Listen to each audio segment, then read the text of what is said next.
Hi, today I want to talk about the close connection between mind and body.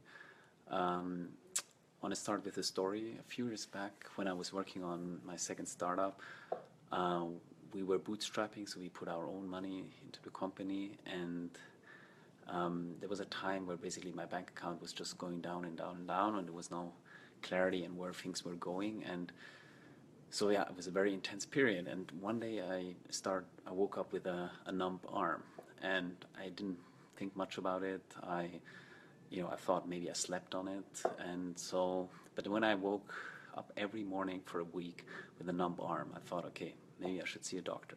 So the doctor checked everything, or at least everything he checked was okay.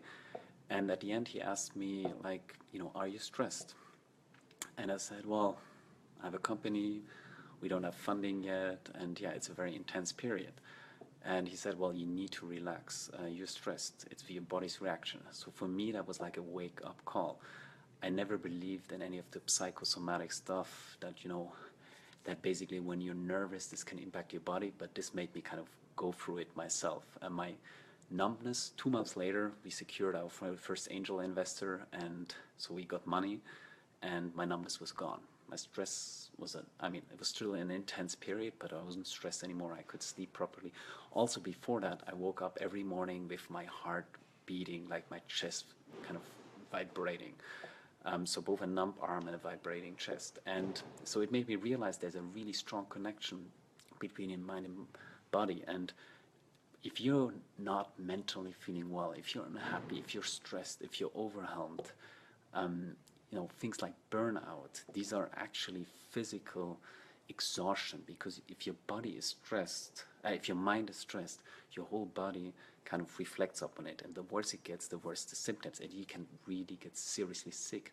Um, people got, I know people that got diabetes because of burnouts. So I think what I want to share today is that irrespective of the things that you want to live a better life, you want to do the things, you want to be happy, all of that, that this also has strong like physical health implications. You being in a good place, you doing the things you love, ultimately will also keep you healthy.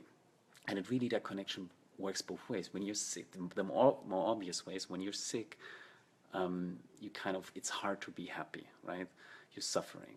But the other way, just as much, if you're not happy or if you're not healthy in your mind because of where you are in your life,